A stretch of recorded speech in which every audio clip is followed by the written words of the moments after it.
Anies Baswedan, calon presiden yang akan diusung oleh Partai Nasdem, PKS dan Demokrat, akhirnya membongkar fakta saat PKS melewati perjalanan untuk memutuskan.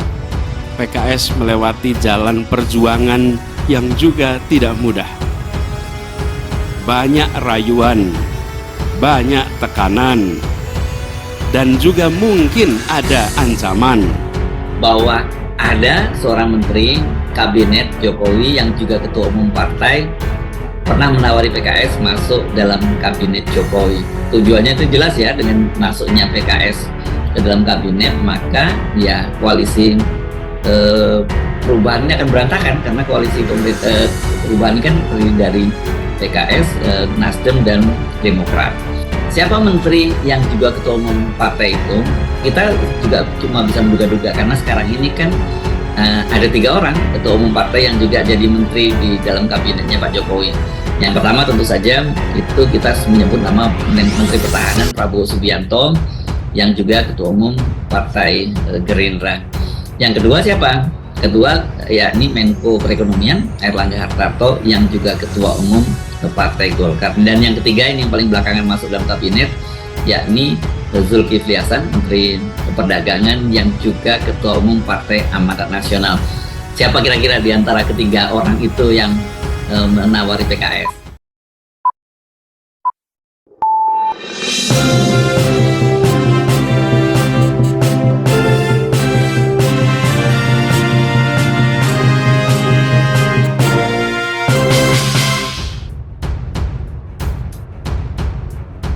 Wartaekonomi.co.id. Geger, Anies Baswedan teriak PKS digoda sebelum resmi mendeklarasikan dirinya. Upaya penjagalan Anies benar adanya? Anies Baswedan sempat menyinggung bahwa Partai Keadilan Sejahtera mendapat banyak godaan, bahkan ancaman atau tekanan sebelum menjatuhkan pilihan menjadikan dirinya sebagai baca pres mereka di 2024. Hal ini ikut disoroti oleh wartawan senior dari Forum News Network.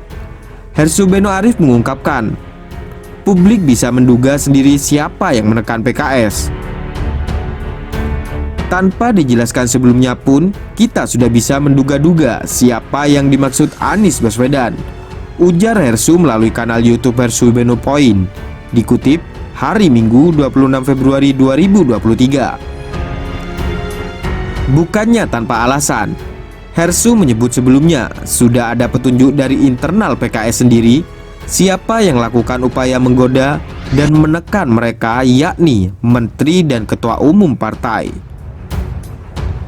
Godaan tersebut adalah mengajak PKS bergabung ke kabinet Jokowi, yang mana menurut Hersu dimaksudkan untuk menghancurkan rencana pencalonan Anies lewat koalisi perubahan.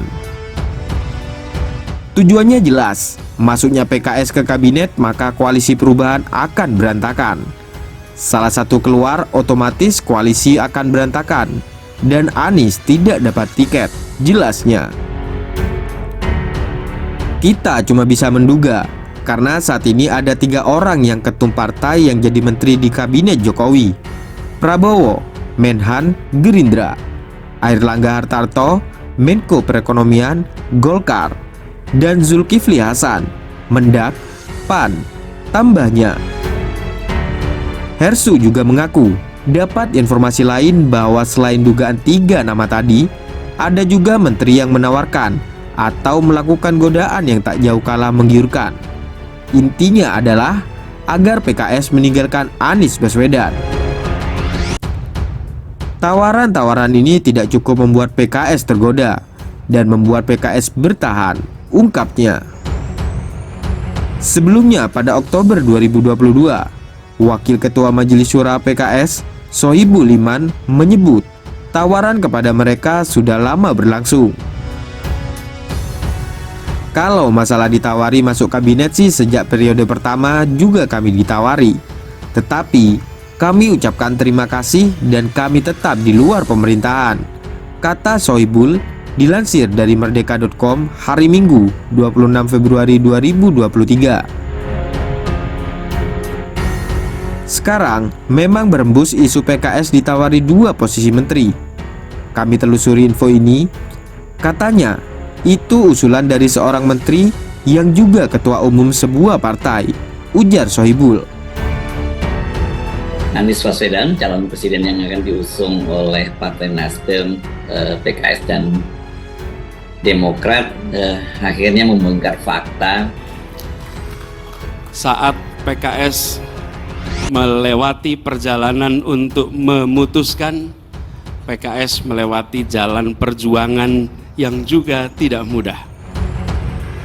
Banyak rayuan, banyak tekanan, dan juga mungkin ada ancaman, tapi PKS tetap berpegang teguh pada prinsip bahwa ini adalah perjuangan untuk kemajuan bangsa, untuk perbaikan, dan insya Allah itu akan mendapatkan kemudahan dalam perjalanan nanti.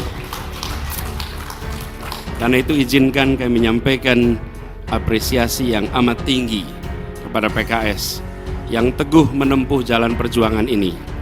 Insya Allah akan bersama, kita semua akan berjuang bersama menuju jalan keadilan. Dan insya Allah, Allah akan selalu mengiringi perjuangan kita. Presiden PKS Ahmad Saihu ketika ditanya oleh wartawan juga menjawab secara diplomatis bahwa dalam politik rayu-merayu itu soal biasa. Tapi tanpa dijelaskan pun sesungguhnya kita sudah bisa menduga-duga siapa yang dimaksud oleh Anies Baswedan. Wakil Ketua Majelis Suro PKS yang bergabung dalam tim kecil koalisi perubahan, yakni Sohibul Iman, pernah memberikan petunjuk, seperti ini petunjuknya, bahwa ada seorang menteri kabinet Jokowi yang juga ketua umum partai pernah menawari PKS masuk dalam kabinet Jokowi. Tujuannya itu jelas ya, dengan masuknya PKS ke dalam kabinet maka ya koalisi perubahan ini akan berantakan, karena koalisi perubahan ini kan terdiri dari PKS, Nasdem dan Demokrat. Jadi kalau salah satu keluar itu otomatis koalisi akan berantakan dan Anies itu tidak akan dapat tiket. Artinya kalau PKS itu bersedia masuk dalam kabinet, PKS tentu tidak lagi bergabung dalam koalisi perubahan dan batal mengusung Anies gitu ya. Siapa menteri yang juga ketua umum partai itu, kita juga cuma bisa menduga-duga, karena sekarang ini kan ada 3 orang ketua umum partai yang juga jadi menteri di dalam kabinetnya Pak Jokowi. Yang pertama tentu saja itu kita menyebut nama Menteri Pertahanan Prabowo Subianto yang juga ketua umum partai Gerindra. Yang kedua siapa? Kedua yakni Menko Perekonomian Airlangga Hartarto yang juga ketua umum partai Golkar. Dan yang ketiga ini yang paling belakangan masuk dalam kabinet yakni Zulkifli Hasan, Menteri Perdagangan yang juga ketua umum Partai Amanat Nasional. Siapa kira-kira di antara ketiga orang itu yang menawari PKS? Silakan Anda menduga-duga sendiri. Tapi dari sumber lain saya juga mendengar itu bukan hanya sang ketua umum, itu ada juga seorang menteri lain itu yang datang ke PKS, dan menteri ini memang selama ini dikenal cukup dekat dengan PKS. Dia menawarkan hal yang sama, masuk kabinet, tapi ini pakainya lebih lengkap. Bukan hanya dapat jatah 2 menteri, tapi ada juga kompensasi lain yang cukup menggiurkan. Tapi rupanya tawaran-tawaran ini tidak cukup membuat PKS tergoda dan kemudian PKS tetap bertahan. Dan sebaliknya sebenarnya bukan hanya berasal dari tawaran, tapi dari ada internal PKS sendiri yang kalau menurut juri bicara dari PKS yang Muhammad Khalid, dia pernah menyatakan yang juga berkomunikasi dengan istana. Jadi sebenarnya ini ada dua komunikasi 2 arah lah gitu ya, tapi kata Khalid itu biasalah komunikasi dengan istana seperti itu. Dia menyamarkan pernyataannya dengan semacam itu.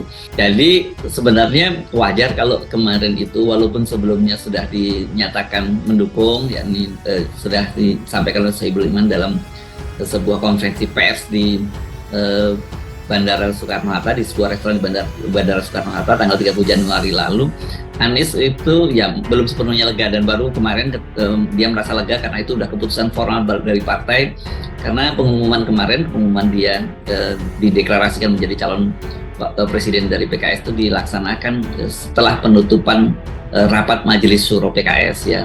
Ini forum tertinggi di PKS yang beranggotakan 99 orang. Jadi ini sudah sah PKS mendukung Anies Baswedan. Bagaimana menurut pendapat Anda? Silahkan berikan komentar terbaik Anda dan saling menanggapi komentar di kolom komentar.